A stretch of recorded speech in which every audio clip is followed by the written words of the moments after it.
Bismillahirrahmanirrahim. Assalamualaikum warahmatullahi wabarakatuh. Alhamdulillahirabbil alamin wassalatu wassalamu ala habibi rabbil alamin imamil muttaqin sayyidina wa nabiyyina Muhammad sallallahu alaihi wasallam wa ala alihi wa sahbihi ajma'in, amma ba'du, wala hawla wala quwwata illa billahil aliyyil azim.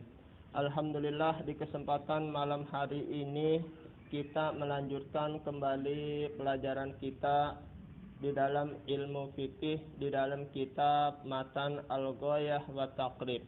Alhamdulillah, pembahasan kita di malam hari ini yaitu tentang syarat-syarat wajibnya sholat.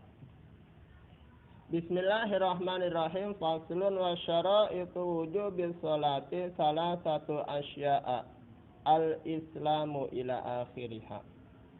Pasal ini membahas tentang syarat-syarat wajibnya sholat. Salah satu asya'a yaitu ada 3 perkara. Sebagaimana yang kita sudah ketahui bahwasanya sholat 5 waktu yang difardukan oleh Allah Subhanahu wa taala bagi umat muslim, ya, bagi umat Islam ini adalah salah satu daripada rukun Islam. Rukun Islam yang keberapa? Salat. Rukun Islam yang kedua setelah mengucapkan 2 kalimat syahadat. Rukun Islam yang pertama apa? Mengucapkan 2 kalimat syahadat. Yang kedua mengerjakan yang ketiga mengeluarkan yang keempat berpuasa, yang kelima pergi haji apabila mampu. Ini pembahasan kita tentang sholat, ya. Jadi karena sholat ini adalah salah satu daripada rukun Islam, maka setiap umat Islam, kaum muslimin wal muslimat itu diwajibkan untuk melaksanakan sholat sehari semalam sebanyak 5 waktu. Jumlah rokaatnya sebanyak 17 rokaat. Bismillahirrahmanirrahim. Wa syara'itu wujubi sholati salah satu asya'a. Wa syara'itu wujubi sholati, dan adapun syarat-syarat wajibnya sholat nih. Syarat wajibnya sholat. Artinya apa? Kalau sudah masuk di dalam syarat wajibnya sholat, maka ketika itu juga kita wajib melaksanakan sholat. Syarat-syarat wajibnya sholat salah satu asya'a ada 3 perkara. Yang pertama, al-islamu, yaitu beragama Islam. Ai fala tajibu as-salatu 'alal kafiril asli. Nih, ya. Tidak wajib mengerjakan salat bagi orang kafir yang asli. Siapa itu orang kafir yang asli? Orang kafir yang asli yaitu sejak lahirnya dia memang sudah tidak memeluk ajaran agama Islam. Dalam bahasa gampangnya, dilahirkan ayah dan ibunya memang bukan dari orang Islam atau garis miring orang kafir non muslim. Nah, orang kafir yang asli yang dari baru dilahirkan dan terus seterusnya, dia ini orang kafir yang asli, dia tidak wajib untuk melaksanakan sholat. Wala yajibu alaihi qada'uha. Nah, misalkan orang kafir ini namanya siapa? Misalkan nama orang kafir ini si Ucok, ya. Misalkan. Nah, si Ucok ini misalkan contoh dari baru lahir ini sudah kafir, non muslim, mohon maaf ya, ini contoh, ya. Nah, pas sudah gede, dia itu mempelajari, mengerti dan memahami tentang syariat ajaran agama Islam. Kemudian dia diberikan hidayah oleh Allah. Ya Allah, ternyata agama Islam ini indah. ternyata agama Islam ini rahmatan lil alamin, menebarkan cinta kasih kepada seluruh alam semesta. Dikasih hidayah oleh Allah di dalam hatinya masuk Islam.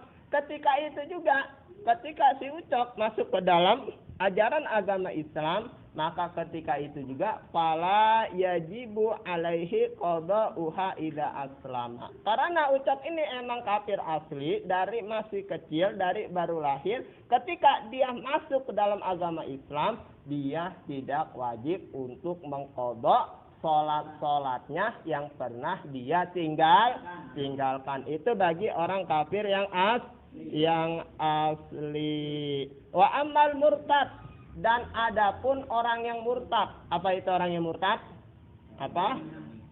Orang yang berpaling atau orang yang keluar dari agama Islam. Beda nih. Kafir asli memang asalnya udah kafir. Tapi kalau kafir murtad, ini dia orang Islam tapi berpaling dari agama Islam. Nah, bagaimana orang murtad? Fatajibu alaihi shalah. Tuh, walaupun misalkan si fulan ini sudah keluar dari agama Islam, sudah berpindah ke agama yang lain, garis miring sudah menjadi orang yang murtad, walaupun dia sudah keluar dari agama Islam, dia juga masih kena kewajiban untuk melaksanakan sholat. Misalkan ya, ada saudara kita, betul banget agama Islam, tiba-tiba Allah Subhanahu wa taala mungkin mencukupkan hidayah agama Islam di dalam hatinya. Akhirnya dia berpaling karena beberapa faktor, dia keluar dari agama Islam, dia berpindah ke agama yang lain, contoh ke agama Kristen. Walaupun dia berpindah ke agama Kristen, dia juga masih kena kewajiban untuk melaksanakan sholat. Tuh, ingat ya.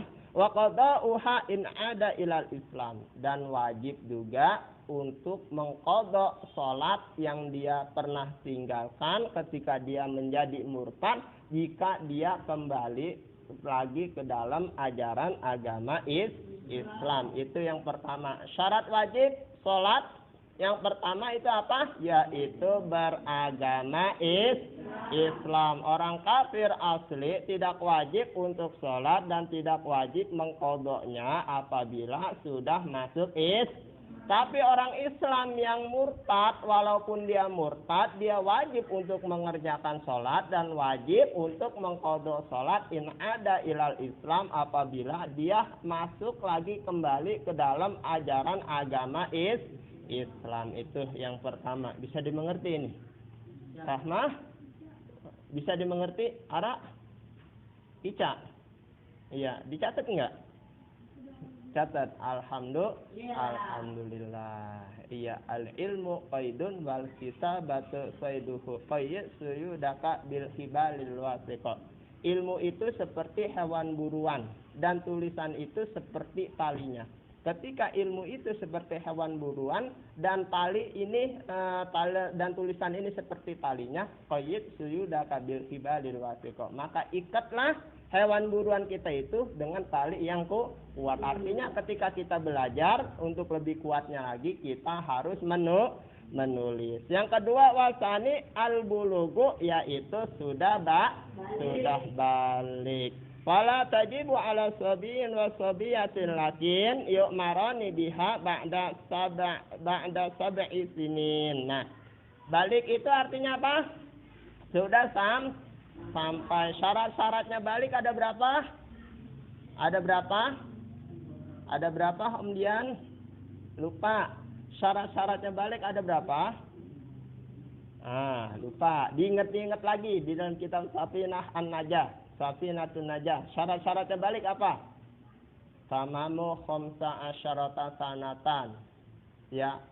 Fid dzakari wal unsa. Terus apa? Wal ihtilamu litis'i sinin wal haidu, dan seterusnya. Kita ingat lagi tuh ya tentang tanda-tanda balik. Nah, orang Islam apabila sudah balik maka kena kewajiban untuk mengerjakan sholat. Nah, bagaimana dengan anak kecil? Anak kecil laki-laki, anak kecil perempuan ini belum kena kewajiban atau belum terkena syarat wajib untuk mengerjakan sholat. Akan tetapi yuk maroni biha ba'da sab'i sinin. Akan tetapi anak kecil laki-laki, anak kecil perempuan setelah umurnya sampai di usia 7 tahun, keduanya harus diperintahkan untuk melaksanakan sholat. Siapa yang berkewajiban untuk memerintahkan anak kecil yang berusia 7 tahun ini?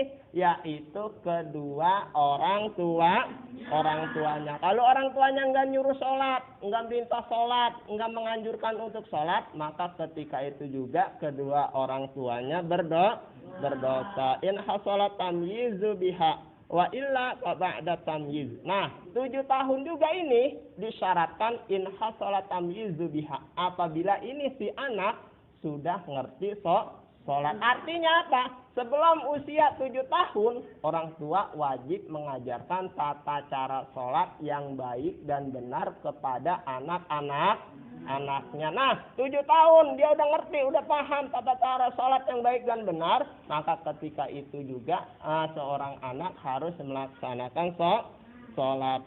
Wa illa ba'da tamyiz. Apabila 7 tahun belum ngerti, belum paham tentang tata cara sholat yang baik dan benar, maka ketika itu juga butuh proses. Mungkin beberapa saat bagi orang tua untuk mengajarkan kepada anak-anaknya tentang sholat. Wa yudrabani ala tarkiha ba'da kamali asyra sinin. Dan keduanya ini dipukul. Anak kecil laki-laki, anak kecil perempuan, keduanya dipukul. Apabila apa? Meninggalkan sholat. Sejak kapan? Apabila usianya sudah sampai 10 tahun, 7 tahun. Nah, sholat. Terus bilangin pelan-pelan. Sambil diajarin, nah, kalau sholat harus berwudu terlebih dahulu. Nah, kalau sholat harus bersuci dari hadas kecil, hadas besar terlebih dahulu. Menutup aurat, ya harus suci dari najis dan lain sebagainya. Nih, ngambil air wudu. Nah, kalau sholat udah sampai ke musolah, jangan berisik, jangan bercanda, jangan mengganggu saudara-saudara kita yang sedang asik di dalam sholatnya. Kita ajarin dulu. Nah, kemudian udah 10 tahun, masih nggak mau sholat juga. Maka ketika itu juga orang tua wajib memukul keduanya. Memukul dalam artian apa? Dalam artian memukul yang mendidik, bukan memukul yang menyakiti fisik. Kalau memukul menyakiti fisik itu salah. Naudzubillahi min dzalik. Itu yang kedua apa?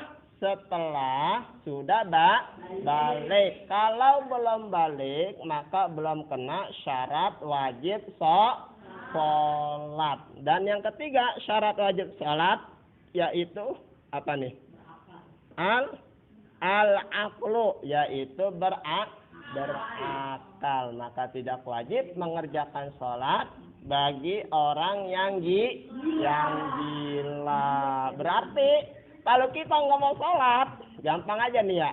Kalau kita nggak mau sholat, ya udah, ya cukup menjadi orang gila. Naudzubillahi min dzalik. Syarat wajib sholat yang pertama apa? Beragama Islam. Tidak wajib sholat bagi orang kafir yang asli, dan tidak juga wajib mengqadhonya apabila masuk Islam. Wajib sholat bagi orang yang murtad, dan wajib juga mengqadhonya apabila sudah masuk ke dalam agama Islam.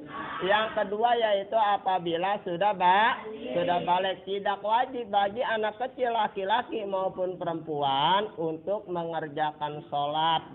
Akan tetapi apabila usianya sudah mencapai 7 tahun, maka kedua orang tuanya wajib memerintahkan mengajarkan sholat kepada anak-anaknya. Dan apabila si anak sudah sampai 10 tahun dan dia masih juga belum mau sholat, maka ketika itu juga kedua orang tua boleh memukulnya, dalam artian memukul litarbiyah, untuk mendidik, bukan untuk menyakiti fisik. Kalau memukul menyakiti fisik itu menyalahkan ajaran syariat, ajaran agama Islam. Dan yang ketiga, syarat wajib sholat yang ketiga yaitu berakal.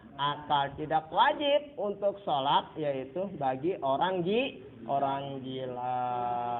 Alhamdulillahirabbil alamin. Naqtasim bi qiraatil hamdalah. Alhamdulillahirabbil